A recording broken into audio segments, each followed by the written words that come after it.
August 25th, 2020. We're going to look at the starboard side of JD Dreamer. We're starting on the port. I'm going to swim under the bow.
Like that is the end looked solid, looked like it was doing its job. I didn't get to brush my head over it, it felt solid.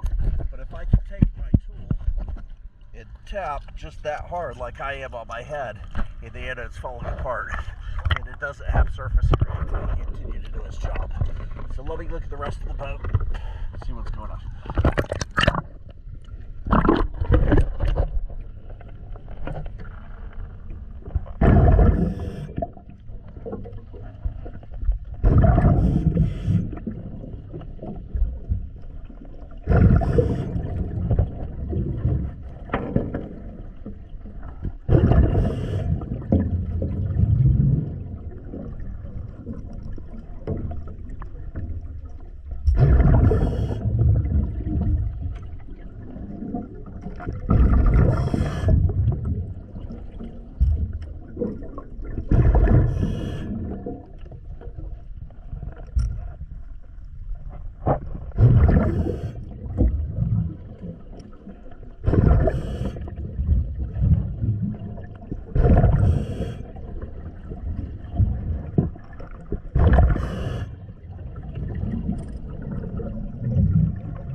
missed, obviously.